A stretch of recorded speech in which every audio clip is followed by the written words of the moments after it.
नमस्कार। UP bulletin में आप सभी का स्वागत है। मैं हूं आपके साथ निशात शर्मा। ये उत्तर प्रदेश की तमाम खबरों पर एक नजर डालते हैं। सबसे पहली खबर आपको हमीरपुर से बताते हैं। लोधीपुरा गांव में चल रहे संत सम्मेलन के दौरान शांति भंग हो गई जब पुराने विवाद ने हिंसक रूप ले लिया। बीती 3 फरवरी की रात रामलीला मंचन के दौरान शराब के नशे में विवाद कर रहे श्रवण कुमार और उसके साथियों ने मेला परिसर में उत्पात मचा दिया। कुल्हाड़ी और डंडों से हमला करते हुए उन्होंने बीच बचाव करने आए ग्रामीणों पर हमला किया। घटना में लगभग 10 लोग यहां पर घायल हो गए, जिन्हें इलाज के लिए अस्पताल भेजा गया। विवाद की शुरुआत सुरेंद्र के साले गोलू द्वारा मेला परिसर में दुकान से सामान लेने के कारण हुई, जिसे लेकर श्रवण कुमार, अशोक, विपिन कुमार और आकाश जराखड़ ने गोलू को जबरन अपने घर लेकर जाकर वहां पर मारपीट की। घटना से मेला परिसर में यहां हड़कंप मच गया और गांव में तनाव का माहौल बन गया। ग्रामीणों ने यहां पर आरोपियों के खिलाफ सख्त कार्रवाई की मांग की है। प्रशासन ने इस मामले की जांच भी शुरू कर दी है। हमीरपुर से महेंद्र चौबे की रिपोर्ट आपको बता रहे हैं। डॉक्टर प्रियंक मिश्रा, जो कि चिकित्सा अधिकारी के पोस्ट पर सीएचसी सरीला में कार्यरत हूँ। अभी जैसे कि हमारे पास 10:45 पे करीब 6 पेशेंट आए, जो कि निम्न नाम के थे: Madhu, wife of daughter of Naresh Singh; Shivvati, wife of Ram Ratan; Mohini, daughter of Ashok; Golu, Kandhilal son of थे; रविंद्र सन ऑफ राम रतन और सुरेंद्र सन ऑफ राम स्वरूप। ये लोधीपुरा से और एक दो लोग अगल बगल के गांव से थे सारे, जिसमें कि मधु को सर में पीछे थोड़ी चोट आई है। शिववती जो है, राम रतन, इनको दाहिने साइड आगे की तरफ सर पे, फोरहेड पे काफी गहरी चोट है, जिसके लिए हमने इनको रिफर किया है मेडिकल कॉलेज उरई के लिए। मोहिनी, जो कि डॉटर ऑफ अशोक हैं, इनके बाएं तरफ सर पे। खबर संभल से केंद्रीय बजट 2026-27 को लेकर बहजोई दौरे पर पहुंचे प्रभारी मंत्री ने प्रेस वार्ता में इसे ऐतिहासिक और जनहितकारी बताया है। आपको बता दें कि उन्होंने कहा कि ये बजट उत्तर प्रदेश के विकास का नया मार्ग प्रशस्त करेगा और प्रदेश की अर्थव्यवस्था को मजबूती देगा। मंत्री ने बताया कि बजट में शिक्षा, रोजगार, इंफ्रास्ट्रक्चर और औद्योगिक विकास को प्राथमिकता दी गई, जिससे विकास कार्यों में तेजी आएगी। इसके साथ ही सड़कों, परिवहन व्यवस्था और बुनियादी ढांचे को एक नया सहारा मिलेगा। उन्होंने कहा कि युवाओं के लिए रोजगार के नए अवसर सृजित होंगे और बजट किसानों, छात्रों और आम नागरिकों के हितों को ध्यान में रखकर तैयार किया गया है। प्रभारी मंत्री ने यहाँ पर विश्वास जताया है कि उत्तर प्रदेश आने वाले समय में देश के विकास में अग्रणी जो भूमिका है उसको निभाएगा और केंद्रीय बजट 2026-27 प्रदेश के लिए एक वरदान भी साबित होगा। संभल से सोनू वार्ष्णेय की रिपोर्ट आपको बता रहे हैं। ये देखिए, उनका क्षेत्र है और शिक्षा से जुड़ा विभाग भी है उनके पास, तो संभावना सभी मंत्री, विधायक, सांसद सब रखते ही हैं। लेकिन सरकार भी आवश्यकताओं की ध्यान में रखते हुए निर्णय लेती है। लेकिन ये बात सही है कि मंत्रीगण, सांसदगण, विधायकगण चाहते हैं कि अपने क्षेत्र में सभी विकास के मुख्य धाराएं आए और जनता को उसका लाभ मिले, सब चाहते हैं। लेकिन ये बात सही है कि सरकार भी जहाँ मूलभूत जरूरतें हैं, आवश्यकताएं हैं, उनको ध्यान में रख करके ही सरकार भी निर्णय लेती है।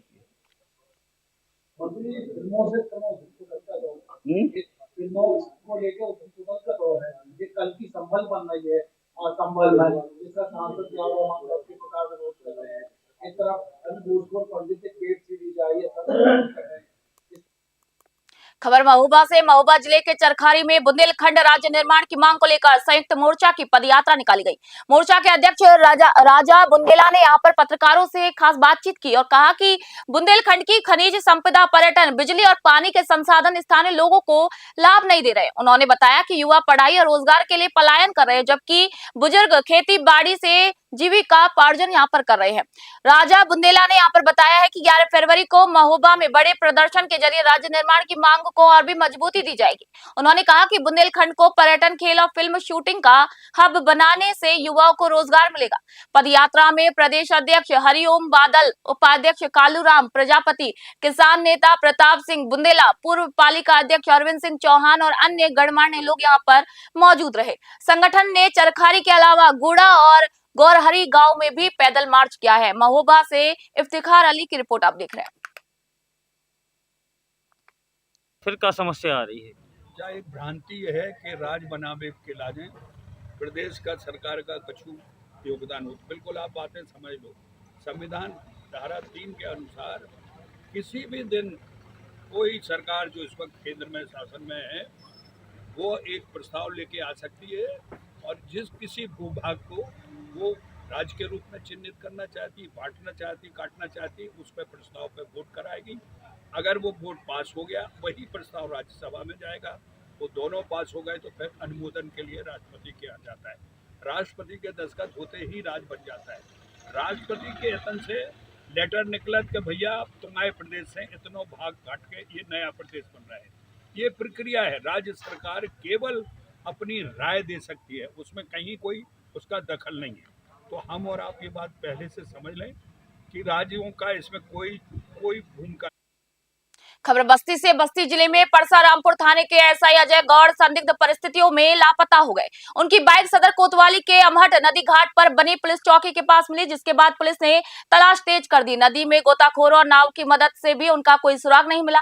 जानकारी के मुताबिक 5 फरवरी की एसआई अजय गौड़ ने पत्नी से अंतिम बार 2-3 सेकंड बात की थी। रात में फोन बंद मिलने के बाद पत्नी ने थाने में गुमशुदगी की पर तहरीर दी। पुलिस, सर्विलांस और एसओजी की टीम ने सभी रिश्तेदार और परिचितों से यहाँ पर संपर्क कर उनकी खोज शुरू की। फुटेज में देखा गया कि वे लास्ट टाइम थाने के फ्लावर के साथ बाइक पर थे। एसआई की पत्नी ने बताया कि पहले तैनाती के दौरान उन्हें धमकी दी गई थी। एएसपी श्यामाकांत ने कहा कि पुलिस कई टीमों के साथ यहां पर तलाश कर रही है और उन्हें सकुशल बरामद करने की पूरी कोशिश यहां पर की जा रही है। बस्ती से दिलीप पांडे की रिपोर्ट आपको बता रहे हैं।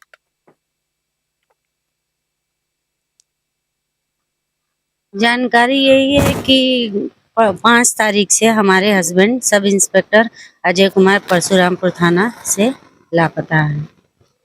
तो यहाँ पर से बताया जा रहा है 3:30 से 4 के बीच में गायब हुए हैं। हमसे उनकी बात लगभग 3 बजे बात हुई थी। तो हमने बात हुई, उसके बाद से बात करने के बाद से हमने कॉल काट दिया। हम लोग नॉर्मल 2-3 सेकंड का बात हुआ। जब वो बिजी होते थे तो वो फ़ोन काट देते थे, कोई आता था तभी फ़ोन काट देते थे। उसके बाद से रात में खाना खाने के बाद डेली की तरह हमने कॉल किया तो फिर मोबाइल उनका स्विच ऑफ बताया। फिर उसके बाद से हमने सोचा कि ड्यूटी में होंगे तो इस वजह से मोबाइल स्विच ऑफ रह गया होगा या सो गए होंगे या कुछ भी हो। तो देखिए, अजय कुमार गौड़ जी परशुरामपुर थाने पे तैनात थे। इनके संबंध में जब थाने को जानकारी हुई कि इनके बारे में कोई जानकारी नहीं मिल पा रही है तो तत्काल प्रभाव से उनके परिवारजनों से संपर्क स्थापित किया गया और इनके बारे में कोशिश की जा रही कि ये कहाँ पे हैं। परिवार से संपर्क करने के बाद इसके परिवार से एप्लीकेशन प्राप्त हुई है जिसमें इनकी गुमशुदगी लिखी गई है। विभिन्न एंगल्स पे काम चल रहा है ताकि इनको हम लोग सकुशल बरामद कर लें और अन्य जो भी प्रगति होगी वो आपको अवगत कराते रहेंगे। जी, इनकी जो मोटरसाइकिल है जिसका ये इस्तेमाल करते थे, इनकी अमहट घाट ये चौकी है, यहाँ पर मिली है। तो इस संबंध में हम खबर बांदा से। सर्वनिष्ठ समाज के लोगों ने यहाँ पर यूजीसी के खिलाफ जोरदार प्रदर्शन किया है। हजारों की संख्या में सड़कों पर उतरकर स्वर्ण समाज ने जिलाधिकारी के माध्यम से राष्ट्रपति को ज्ञापन भेजा और कानून को तत्काल वापस लेने की मांग की। प्रदर्शनकारियों ने यूजीसी को काला कानून बताते हुए इसका विरोध किया। इस दौरान भाजपा सरकार के खिलाफ जमकर मुर्दाबाद के नारे लगाए गए और भारी आक्रोश का माहौल देखने को भी मिला। स्वर्ण समाज के नेताओं ने चेतावनी दी कि यदि इस कानून को वापस नहीं लिया गया तो 2027 में वे अपनी ताकत का प्रदर्शन करेंगे। प्रदर्शन में युवा बुजुर्ग दोनों की अच्छी भागीदारी रही और इसे शांतिपूर्ण बनाए रखने के लिए पुलिस बल भी यहां तैनात किया गया। ये विरोध प्रदर्शन स्वर्ण समाज के बीच अपनी आवाज को बुलंद करने और न्यायपूर्ण कार्रवाई की मांग करने का स्पष्ट संदेश दे रहा है। बांदा से पंकज वीर की रिपोर्ट आप देख रहे हैं। मैं स्वर्ण समाज, राष्ट्रीय स्वर्ण समाज का राष्ट्रीय संगठन मंत्री हूँ। मैं आपसे ये कहना चाहूँगा कि ये जो यूजीसी जो मोदी सरकार लेकर आई है बिल, अगर इसको वापस नहीं करते तो हम मोदी सरकार को वहीं पर लाकर खड़ा कर देंगे जहां से मोदी सरकार की शुरुआत हुई थी। सवर्ण समाज के माथे ये सरकार बनाते हैं और नियम कानून हम पर थोप देते हैं। एक कानून से हम पहले भी पीड़ित थे, SC/ST एक्ट से। वो काला कानून था जिसको मोदी जी ने मजबूत करने का काम किया है और ये यूजीसी अपने बच्चों के भविष्य से खिलवाड़ नहीं होने देंगे। अगर मोदी जी नहीं माने तो ईंट से ईंट बजा करके अपने बच्चों की हक की लड़ाई को लड़ेंगे और इस देश में मोदी जी को देखने को मिलेगा कि सवर्ण समाज में आज भी भगत। आज का ज्ञापन यूजीसी के विरोध में, ये जो सरकारें हैं इनकी नज़र में पता नहीं चलता कि ये कौन सी कंपनी का चश्मा लगाती हैं। जिसमें इनको सवर्ण अत्याचारी ही नजर आता है, सवर्ण ही शोषण करता है। इतने साल हो गए देश को आजाद हुए, लेकिन अत्याचारी सवर्ण है। JNU, BHU की दीवारों पर ब्राह्मण बनिया भारत छोड़ो, तिलक तराजू और तलवार जैसे नारे लग रहे हैं, लेकिन अत्याचारी सवर्ण है। बांदा जनपद के बबेरू कोतवाली क्षेत्र के अंतर्गत मुरवल गांव में 4 दिन पूर्व घर से लापता हुए 11 वर्षीय बालक सत्यवीर पुत्र राकेश वर्मा का शव खेत में बरामद हुआ। शनिवार सुबह करीब 7 बजे स्थानीय ग्रामीणों ने शव को देखा और परिजनों को इसकी सूचना दी, जिसके बाद पुलिस मौके पर पहुंची। सत्यवीर 2 फरवरी को खेलने के लिए घर से निकला था और तभी से लापता था। परिजन और गांववासी लगातार उसकी तलाश में लगे हुए थे, लेकिन 4 दिनों तक कोई सुराग नहीं मिला। परिजनों ने पहले ही चौकी मुरवल और फिर कोतवाली बबेरू में गुमशुदगी की यहाँ पर तहरीर दी थी। पुलिस ने शव को कब्जे में लेकर पोस्टमार्टम के लिए भेज दिया है। पूरे मामले की हर पहलू से जांच शुरू कर दी है। परिजन का कहना है कि सत्यवीर घर का सबसे छोटा बच्चा था। उसके 2 बड़े भाई और 4 बहनें हैं। पुलिस मामले की तह तक जाने की यहाँ पर कोशिश कर रही है। बांदा से पंकज वीर की रिपोर्ट आप देख रहे हैं।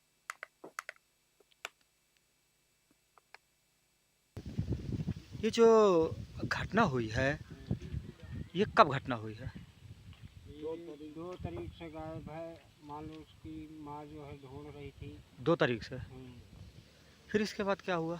इसके बाद क्या हुआ, उसको जो है लाही में पाया गया। आज लाही में पाया गया है। अच्छा, जब वो लापता था तो कहीं वो प्रार्थना पत्र दिया गया? हाँ, बबेरू दिया गया। बबेरू दिया गया था। थाने में दिया गया। पुलिस आई थी? पुलिस तो नहीं आई। कल दिया गया। कल दिया गया था। अच्छा, ये बताइए कि किस जगह बॉडी मिली थी? बूढ़ी लाही के पास ये जो रोड।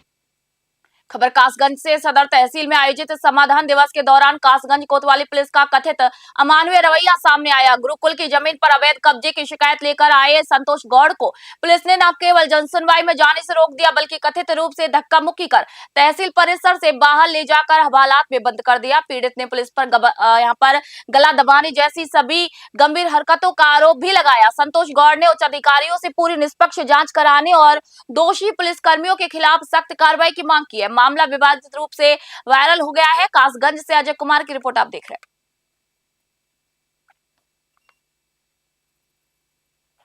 खबर हापुड़ से। हापुड़ थाना सिंभावली क्षेत्र के ग्राम वेट में चेक लेन देन के विवाद को लेकर दबंगों ने दिन दहाड़े युवक रिजवान के घर में घुसकर हमला कर दिया। आरोपी फरमान अपने साथियों के साथ 3 कारों में सवार होकर पहुंचा। लोहे की रॉड और लाठी डंडों से युवक पर प्रहार कर दिया। हमले में रिजवान गंभीर रूप से घायल होकर बेहोश हो गया। शोर सुनकर आसपास के लोग पहुंचे और घायल को बचाया। जाते जाते आरोपियों ने जान से मारने की भी धमकी दी। घायल युवक को अस्पताल में भर्ती कराया गया है। पुलिस को यहाँ पर तहरीर दी गई और इस पर ही आगे की जांच अब पुलिस कर रही है। हापुड़ से मोनिश खान की रिपोर्ट आप देख रहे हैं।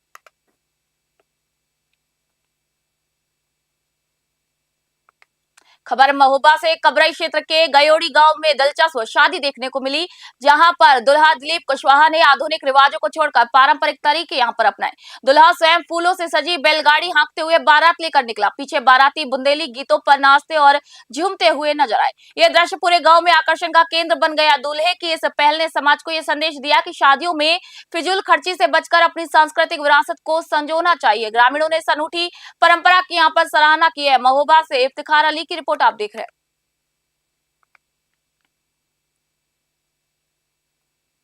खबर बहराइच से। थाना खैरीघाट के क्षेत्र के बेलामकन गांव में देर शाम 8 वर्षीय मासूम उमेश पर अज्ञात जंगली जानवर ने हमला कर दिया। घटना घर के पास हुई जब बच्चा खेल रहा था। हमला करने के बाद जानवर आसपास के ग्रामीणों की चीख पुकार सुनकर गन्ने के खेत की ओर भाग गया। यहाँ पर गंभीर रूप से घायल उमेश का इलाज स्थानीय मेडिकल कॉलेज में चल रहा है। वहीं ग्रामीण और परिजन घटना से दहशत में है। प्रशासन और वन विभाग को यहाँ पर सूचना दी गई है ताकि जो आसपास के क्षेत्र है उनमें सतर्कता यहाँ बढ़ती जा सके और बच्चों की सुरक्षा भी सुनिश्चित की जा सके। बहराइच से राहुल वर्मा की रिपोर्ट आप देख रहे हैं। बहराइच शहर की यातायात व्यवस्था सुचारू बनाने और सार्वजनिक मार्गों को अतिक्रमण मुक्त कराने के उद्देश्य से नगर पालिका परिषद बहराइच ने दरगाह क्षेत्र एवं ब्रिज के पास अतिक्रमण विरोधी अभियान चलाया है। अभियान का नेतृत्व अधिशासी अधिकारी प्रमिता सिंह ने किया। टीम ने सड़क किनारे और सार्वजनिक स्थलों पर किए गए अस्थायी अतिक्रमण हटाए। वहीं कई स्थानों पर अतिक्रमण स्वेच्छा से हटाया गया। वहीं कुछ जगहों पर तुरंत कार्रवाई की गई। अभियान के दौरान दुकानदारों और ठेला खोमचा संचालकों को चेतावनी भी दी गई। यातायात पुलिस और स्थानीय पुलिस बल की मौजूदगी में अभियान शांतिपूर्ण और व्यवस्थित तरीके से संपन्न हुआ। अधिकारियों ने बताया कि अतिक्रमण के कारण मार्ग संकरा हो रहा था, जिससे नियमित रूप से जाम की समस्या उत्पन्न हो रही थी और आमजन को यहाँ परेशानी का भी सामना करना पड़ रहा था। बहराइच से राहुल वर्मा की रिपोर्ट आप देख रहे हैं।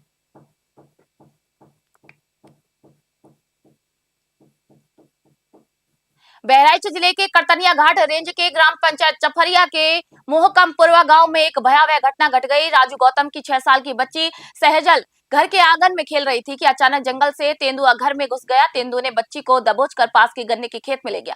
परिजन और आसपास के लोग हक्का बक्का रह गए और शोर मचाते हुए दौड़े, जिस पर तेंदुआ बच्ची को घायल अवस्था में छोड़कर जंगल की ओर भाग निकला।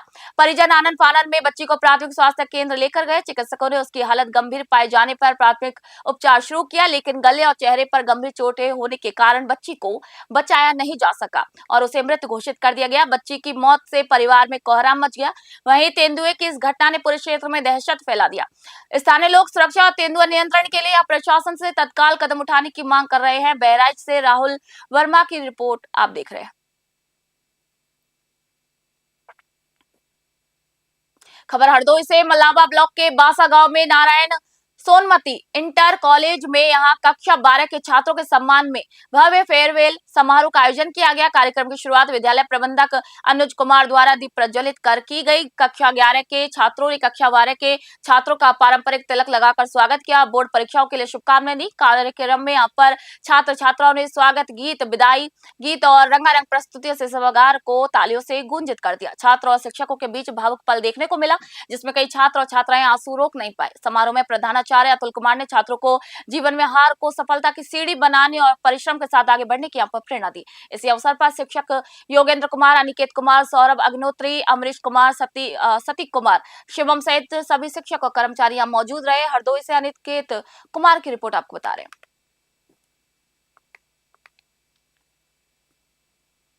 खबर कौशाम्बी से। बेनीराम कटरा पावर हाउस में एसडीओ विनय कुमार सिंह पर उपभोक्ताओं के साथ तानाशाही और अपशब्दों का इस्तेमाल करने के गंभीर आरोप लगे हैं। शिकायतकर्ता नीरज कुमार मिश्रा का कहना है कि उन्होंने बिजली संबंधित समस्या लेकर अफसर से संपर्क किया, लेकिन शिकायत सुनते ही अधिकारी भड़क गए और यहाँ पर अपशब्दों का इस्तेमाल करते हुए चैम्बर से बाहर निकल गए। नीरज कुमार ने यहाँ पर मामले की शिकायत एसडीएम चायल और जिलाधिकारी से की, लेकिन अभी तक किसी भी प्रकार की कार्रवाई यहाँ पर नहीं की गई। इस घटना के बाद से विभाग में भ्रष्टाचार और अफसरशाही को लेकर लगातार सवाल उठने लगे हैं। स्थानीय उपभोक्ता और समाज के लोगों में भी अफसर के रवैये को लेकर नाराजगी है। अब सभी की निगाहें प्रशासन पर है कि क्या इस मामले में सख्त कार्रवाई होगी या मामला दबा दिया जाएगा। बिजली उपभोक्ताओं का कहना है कि ऐसे रवैये से विश्वास कम होता है और विभाग की छवि भी धूमिल होती है। कौशाम्बी से अरविंद शुक्ला की रिपोर्ट आपको बता रहे। बेनीराम कटरा पावर हाउस बिजली विभाग में हम 3 तारीख को अपनी समस्याओं को लेकर गए। वहाँ पे हमें एसडीओ विनय कुमार सिंह मिले। विनय कुमार सिंह से जब अपनी समस्याओं की जानकारी बताएं, तब उन्होंने बोला कि यह हमारा काम नहीं है। जब दोबारा हम उनके पास गए तो उन्होंने हमारा हाथ पकड़कर बाहर निकाल दिया और अभद्र भाषाओं का प्रयोग करने लगे, जिसका वीडियो हमारे पास साक्ष्य में है। हमने इसकी शिकायत एसडीएम साहब से और एक्सीएम साहब से किया, लेकिन अभी तक कोई कार्रवाई नहीं हुआ है। आज हम डीएम साहब के यहाँ एप्लीकेशन दिए हैं, देखते हैं कि अब क्या होता है इसमें। क्या नाम है आपका? नीरज कुमार मिश्रा। बेनीराम कटरा पावर हाउस बिजली विभाग में हम 3 तारीख को अपनी। यूपी बुलेटिन में फिलहाल इतना ही। नई अपडेट और जानकारी के लिए देखते रहिए न्यूज़ 21 में निशा शर्मा। फिलहाल आप सभी से इजाजत चाहती हूँ।